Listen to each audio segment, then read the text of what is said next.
Welcome to Hacking Business Tech, Wayne's World edition. I don't know. I'm at my mom's house right now, so I thought, this could be like the Nook cam. What would your Oh cam yeah. Hacking tech. woo, woo, woo, woo, woo. And they were from like Cleveland or something. I think that it was more up in your neck of the woods. I don't know. I don't know. They always make fun of the North on SNL. I lived in a town called Shakopee, Minnesota, and I'm sure there's a sketch that they do about a rap station up in the metro area and they're in Shakopee, Minnesota. And what's really funny is that they will Google the town and find like facts about the town and then call it out. So they actually called out the mayor of Shakopee, which happens to be a dude about my age, and I know him, and we hang out and have beers together. And they called him out on SNL. No way. That's pretty unbelievable. Awesome. Yeah. Speaking of Googling, I've been really interested lately that my son, he's 11, he Googles everything, like live as he lives life. Yeah. And that's a really interesting concept that you could grow up with that kind of. I mean, he truly is a cyborg. I mean, he literally, as he's watching TV, as we're talking, he's Googling all the time. I mention one fact, and he'll Google it to see if I'm right.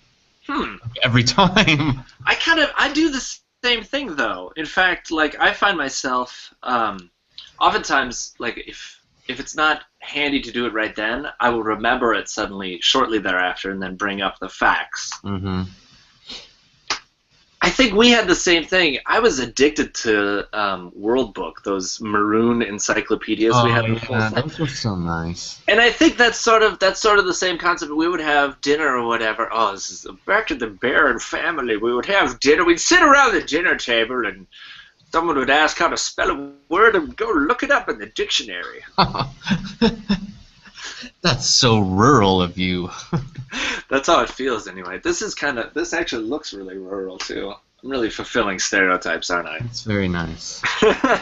So we were talking beforehand. I asked you a pointed question about LinkedIn usage, and I think I want to bring it up again because I think your take on it was a lot more interesting. And it's actually I'm changing my stance on how I'm going to do it now because of the way that you responded. I asked if if you search for people on LinkedIn, I asked, number one, do you do it anymore? Because LinkedIn. But I asked if you used incognito mode so they could see who's looking at their profile, and you said no. Right. So, and what I do, I mean, all right, so that's how LinkedIn works. I mean, you look at somebody and they know you looked at them. And they're willing to pay $10 a month to know who you are. Right. Or you can hide that and be anonymous. There's implications if you look at someone's profile, obviously, like why and what does that mean and that sort of thing. But my take on it, about 2 years ago, I just became frustrated with it, and I just started accessing as many profiles as possible that made sense, So anytime anyone looks at my profile or sends me an invite, I'll look at their profile, and I'll look at anybody that interests me, even remotely's profile. So in essence, it ends up diluting any kind of meaningful thing associated with it. And I love that. Like, you're gaming the system. You're screwing with the man. But it's kind of interesting. It's sort of like looks are the new recommendation. Like, my attention is so valuable that I won't just look at any profile. I will also hide the fact that I'm looking at a profile to, like, further devalue the service or not give you a propose or whatever. Right, yeah.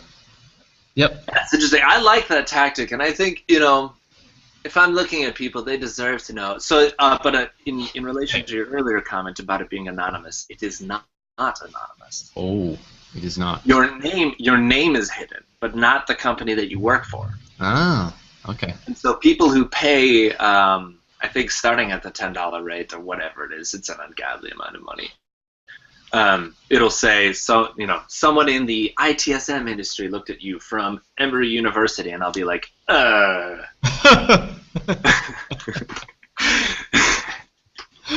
wonder who that is. So, anyway, I think it's kind of cool. I think give more looks. That's what we should do. Yeah. We should start a campaign. Give more looks. You know, it's the thing that it was one of the goals of the ITSM Weekly podcast was to get people involved again and like get people interested in reading each other's blogs and just paying attention to the industry. And I don't know, it's really hard work, and I don't know how you do it. And I mean, there's a lot to be learned by viewing people's profiles. I mean, you can learn what's going on, how people are framing things they're doing these days, and just what people are up to. Like you said, if somebody gives you the time to look at your profile, why shouldn't you do the same back? That's a good point. And even if you don't, you know, it just might make someone's day to just see your face in that email that they send. Oh, who's recently viewed your profile? It's like an email hug, except for way dirtier and kind of creepy. Yeah, if you're showing up every week viewing their profile, then there's a problem. I'm going to make a bot to do that automatically, actually. That'd be kind of cool. That wouldn't be that difficult either. All right, I'm on it. So recently I attended a Gartner webinar. No. Ooh. Okay. Must be the really prestigious version of webinars. Did you have to pay to watch it? No, it was free actually. I think, yeah, it must have been because I didn't have to. Well, I had to sign in. You know, they do the paywall stuff, but and I had to have a Gartner account. Oh, so you pretty much had to pay. I don't think so, though. I don't. Like, I know that my company, who will remain nameless, pays for their services. I don't know to what extent, but I know that we have a subscription, or I think someone in the company does. But I think my account is free. In any case, it was about digital marketing strategy, and it was just fantastic. It blew my mind. Wow. And what's really unique is I took it from a marketing angle because that's a lot of what I do. But I was there with a practitioner consultant as well, and he took it from an ITSM angle. And there was a technology guy that was there too, and he took it from a tech angle. And these two like just paired up. They came up with a solution that number one, all ITSM businesses, all ITSM metrics need to be business aligned, which we've said several times, of course. Right. But they came up with specific examples quickly. Like instead of showing downtime, never show downtime. Show what that downtime actually caused. You know, it's those advanced concepts that you always need a CMDB or some kind of maturity to get to. But then the tech guy goes, well, why don't we build a repository where people can just share this information quickly and they get all the information. We've talked about that on the podcast too, so I think people are listening is what I'm saying, Mark. That's good. I disagree with that assumption, though, that you need fancy technology to make that happen. So, I mean, you can have a quick conversation.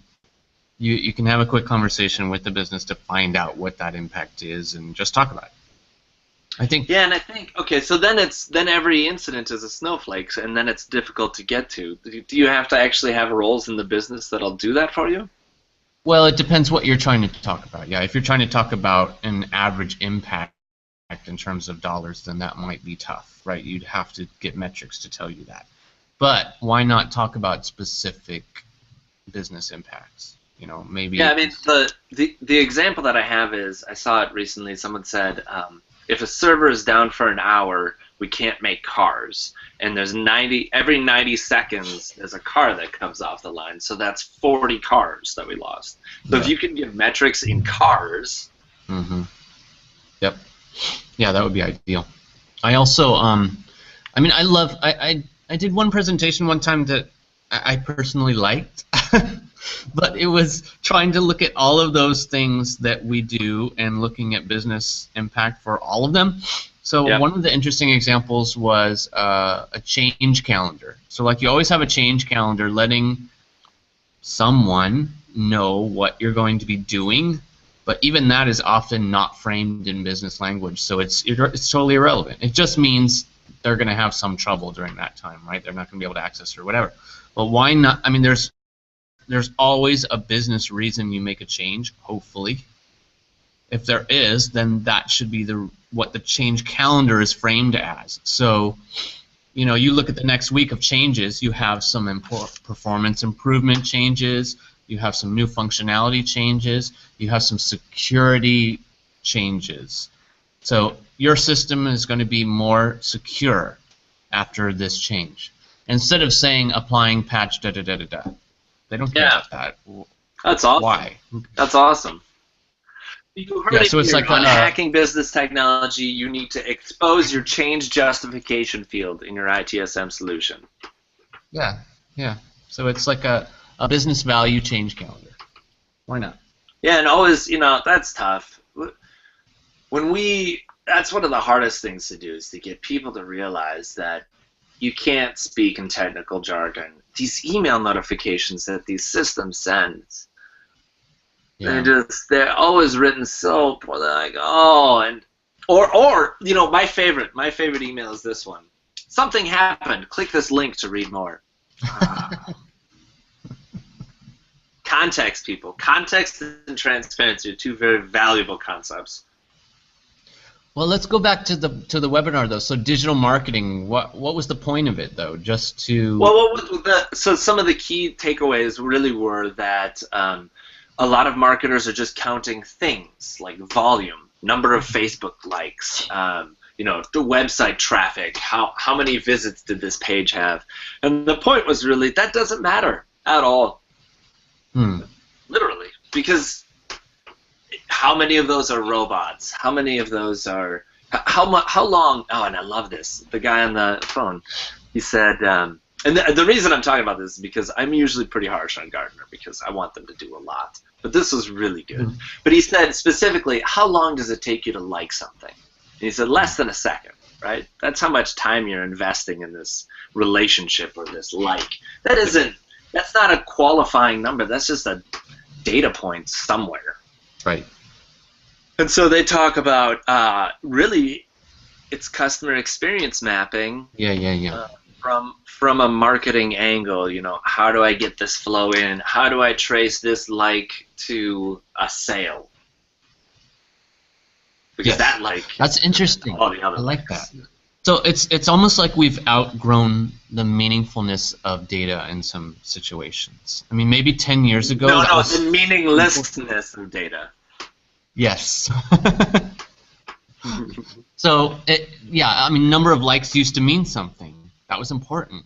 But even look at Amazon now. Like once a month, Amazon will change their front page to be a list of maybe 20 customer testimonials, tweets, pins, what have you, and that is so much more meaningful than how many purchases they had, how much money they made, that sort of thing, right? That's customer experience, like to the individual level. I love it. Yeah, and they actually, it's Gartner, so there's got to be a graphic of some kind. It kind of resembles a quadrant, at least a little bit. Everything does. So they had a median curve, if this is the median curve of customer engagement, you've got like website visits way up here, and that's a piece of junk. And then down here is really like customer focus, customer testimony. Like that is the holy grail of marketing. And so apparently Amazon is going to take all of that from all of us. Well, what about our data for the podcast? Do we have good data? We have pretty good data. We don't have a way to easily tie WordPress podcast publishing tool stats, which is iTunes, and FeedBurner and just about every other audio subscription, to YouTube watches. So we can't combine those two very easily. You have to export and combine them together. But I guess some people would say that you don't want to see those metrics together, but I don't know. Yeah. And, people talk about subscribers all the time. You watch any video on YouTube. Subscribe, subscribe, subscribe. Do this and say subscribe for me. Please, please, subscribe. Come on, Mark, you can do it. Subscribe, subscribe, subscribe. And so, I don't really see the value in that. What I like, the statistic that I really like on YouTube is how many minutes someone has watched. Yeah, right. Because I think that it's sort of like the factor. That is how engaged you are. There's 2 viewers on this podcast right now. Just knowing that there's 2 people that are engaged enough to continue to listen I don't know. What it does is it encourages you to do more, and so that's why you watch some of these political junkets or pundits or whatever making their own YouTube channels. If they get 100,000 likes or 100,000 views, it's like, well, of course they're still doing it. They have the attention. Right. Yeah. Yeah, we've gotten some more individual feedback in the last couple of weeks, and that's always more encouraging. Yeah. Yeah, that's true. People really like the pedicabs episode. Which one was that? Pedicabs and patents. Oh, the ServiceNow versus BMC one. Yeah, that got the most views, the quickest. And who was it that said it? I think it was Hooper. He said, you don't have to worry about splash marketing right away, because what happens is you end up building this back catalog of content, and people eventually get to it. Like, they see an episode along the way that they like, and then they go back and they watch episode 1. So episode 1 has like the most views no matter what, because it's just been out there the longest. Yeah. I mean, you have to wonder why do it if you're not getting feedback or numbers? And even if you're just getting numbers, why do it if it's not providing feedback or proving meaningful? My daughter has a couple friends that stream live video gaming on YouTube, and she tells me that sometimes they'll do it for like 5 hours, and there'll be maybe 1 viewer, but they still do it. I'm not really sure why. It's more of a lifestyle, I guess. Huh. That's really strange. That's really strange. I like it, though. That kind of makes sense. Well, last night I spent probably a good half an hour reading about how to get started in Minecraft. Oh, really? Yeah, my daughters are really taken by it. They're really interested in it. They want to play all the time. And, they're in the creative mode of Minecraft, which is where you can basically just do anything, and nothing's going to kill you or anything. Right, yeah. And now I'm reading about the live version, and there's night and there's day, and during night, goblins come out or monsters come out, mobs, and they attack you, and they're kind of scary and creepy, and I want them to be in creative mode longer. I hate having these struggles because, when I was 10, that's when I got into computers, and I didn't want my parents censoring what I was going to play. Yeah. If I wanted to play Microsoft's Motocross Madness until 2 a.m. in the morning and watch that guy fall off his dirt bike, I could, no matter how graphic or offensive it was. Well, and now Minecraft is owned by Microsoft. Which is interesting. It's the new Lego. How much did they pay? I don't know. It was a ton. I don't know. But, I mean, it's very interesting because it's so pixelated and yet so engaging, especially to kids. And it's obvious. I mean, 2.5. I don't know. 2.5 billion? $billion dollars for a pixelated world. I think they're buying more the concept, though. It's unique, and it's a platform. Yeah. The thing that's amazing to me is I installed the app version on my iPad and my iPhone. My kids both fired it up, and it said, "Steve has joined. Steve has joined." And I was like, "Oh my gosh, the iPad is the server for the game, Mark." Isn't that nuts? I think it's beautiful. Yeah. I want them to learn, and if they're curious, I'm gonna feed that, but I'm gonna watch them. Yeah, I mean, you have to. I don't know how careful you have to be. My son's really into it, and he has tons of friends. Building friends. He'll just go up to anyone in Minecraft and make them his friend.